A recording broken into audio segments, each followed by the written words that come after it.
Welcome back to the Dan Cofall Show. DanCofall.com is the website. Gerald Celente is my guest. It's too bad Gerald never learns to open up and express himself. It's too bad he keeps all of this bound up inside him. You almost have to beg him for his opinions, and of course you know that I'm kidding. He's founder of the TrendsResearchInstitute, and TrendsJournal is great. You send it to me. You send me every journal, Gerald, and I really appreciate that. And I like your new website. I like it a lot. Plus, I love it says, meet Gerald Celente. He'll teach you how to break the bonds of rigid ideology and political persuasion, how to prepare, survive, and prevail. I wish I'd written that. Hi, Gerald. Hey, Dan. Thank you. Why, sure. Okay. Well, look. This is big news. It's big news all around, but it's only big news to people who aren't in the stock market. Stock market people seem to be oblivious to the real world, the real economy out there. You're not, and I'm not. And I'm talking about, of course, the ultimate. And that ultimate, whether it's a day, a week, a month, a year, 5 years, there will be an ultimate economic collapse in this country. What do you know about that collapse, Gerald? Well, before I get into that, you were mentioning the difference between Ronald Reagan and President Obama. If I may comment on that. Please do. Well, one of the contributors to the TrendsJournal is Dr. Paul Craig Roberts. Right. And, of course, he was the former Assistant Treasury Secretary under Reagan. And I met Reagan as well. Actually, I hired him to do a gig when I used to work for the chemical industry, 2 days before he was going to announce that he was running for president against Jerry Ford. And I spent about an hour with him. And we're writing this next Trends Journal.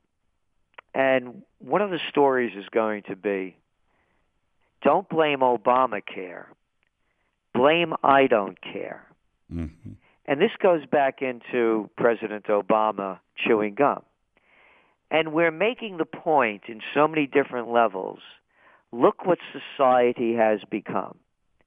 I remember when I began flying, to go on business back in the early 70s. I remember first class, they used to roll out a roast in New York. You'd have lobster thermidor. Oh, I know. Gosh, I do remember those days. And when people used to get dressed up, and now they show up like slobs, pigs, and every dirty animal. I'm giving animals a bad name, actually, because those are their. I mean that. I should not put them in the category. Just people with no self-respect or dignity. You look at who the icons have become in the media, and particularly in the entertainment business. This isn't music. You want to call rap what it is, you like it, fine. It's not music. It's all artificial. No cats playing instruments. I mean, Ella Fitzgerald to Nicki Minaj. Cut me a break. So what I'm saying is the president is acting appropriate to the times. And the times are, in the United States, a time of a lack of courage, dignity, and self-respect among so many people. Today in the Wall Street Journal, there's a story about when fashion was in style or something like that, and it's about the Carlisle Hotel, and a Gucci is presenting its new perfume. And there in the front seat there's an older cat, and he's moderately well-dressed, and he's wearing a pair of sneakers with a big N on it. Oh, great, man, you got somebody advertising your feet. I mean, they would. I remember when I wasn't dressed well enough to get into the Pierre Hotel back in the middle 70s. And now, so when you talked about Obama, it's a caricature of all that's going on.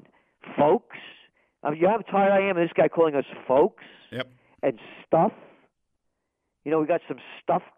So that's what's happening. And it's really reflective up and down the line, both parties. It's a freak show.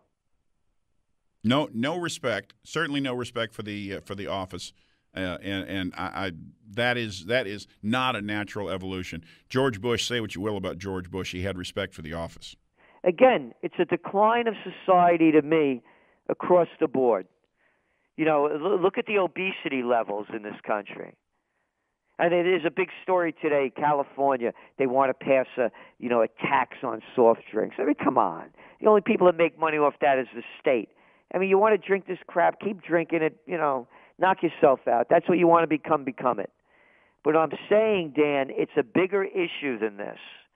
It's a breakdown of society at so many levels of dignity, courage, and self-respect.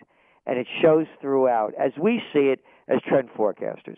So now to go back to your question about the ECB, I think it was.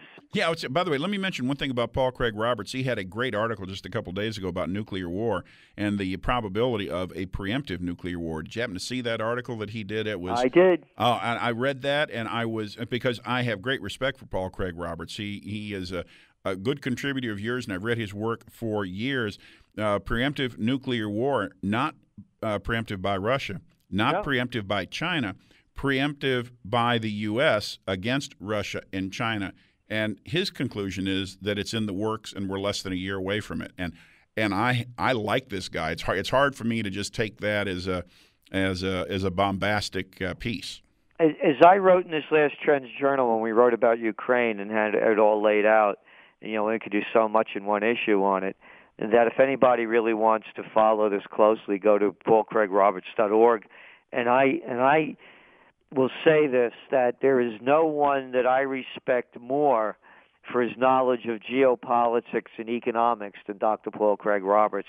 I mean, he teaches me a lot. And, we talk a lot as well. And one day, people always, here's a little quick Paul Craig Roberts story. He calls me up one night recently, and he said, I figured you'd be working.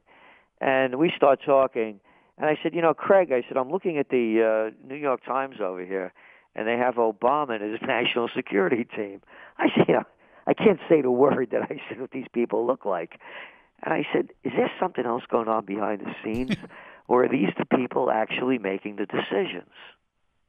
Yeah. So, Dan, what do you think he said? Oh my gosh, I have to. These are the decision makers, aren't they? Yep. Yep. He said people don't want to believe what they see is what it is. He said, are there other things going on? I said, of course there are. He said, but fundamentally, this is where the decisions are coming from. So if it looks like a clown and smells like a clown and it looks like a circus freak show, that's what you got there when you're looking at these pictures. And it never stops. Okay, I've got this whittled down to two questions, and I've got about 3 minutes to do two questions with you, my friend. The date of the U.S. economic collapse. I'm not asking for a specific date. I'm asking. It's so hard to tell because of what for example, what they just did in the ECB. Now it's becoming the norm to have negative interest rates. And now they're flashing out that they may be charging us to make deposits in banks. What a joke. So they're coming up with these schemes undreamed of. This should have collapsed 3 years ago. Yes. Absolutely. And it can collapse any time. It can collapse any time because these schemes are only going to work for so long. And they're trying to justify the negative interest rates by looking at what Sweden did or what Denmark did when they had negative interest rates, and that's a whole different story. Hot money was flowing into these countries to get higher interest rates because their currencies were so strong. So they went into negative interest rates so people wouldn't be going into their currencies so their exporters could sell product. So this is totally different. Well, what they want is individual investors to use their money because it costs money to hold it. It doesn't cost money to go invest it. Somebody's got to buy these equities at these ridiculously high prices. Somebody has to buy them, and somebody has to bail the bankers out of these things. So it's going to take probably 200 basis points, 2% or so in this negative interest rates to make people get out of their cash. But they will get out of their cash, and it'll work, and the government won't have to write a check, and it just is one step closer to the ultimate collapse. Let me switch to Ukraine, my friend. What's your take on the Ukraine? Civil war, right? We wrote about it when it first broke out. Right. And again, and people don't know, hey, Burisma Energy, right? Right. And you know who they appointed a few weeks ago as the head of it?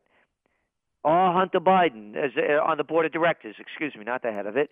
And they also appointed Secretary of State's stepson's partner, the ketchup king. Of course, his stepson is Christopher Hines. Yep. Christopher Hines' partner, Devon Archer.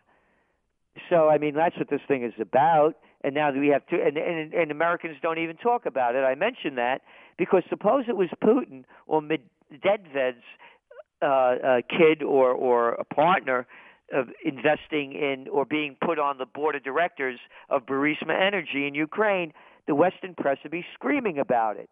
So I'm mentioning this because people don't have a clue that the United States was behind the overthrow of the Yanukovych government in broad daylight with the tapes of Victoria Nuland, our Assistant Secretary of State, and Jeffrey Pyatt, the Americans' Ukraine ambassador to Ukraine, and the December 13, 2013 presentation of Victoria Nuland in Washington, D.C. It's there for everybody to see at the National Press Club, sponsored by Chevron, saying that Ukraine should be with Europe and they should follow the path set forth by the IMF.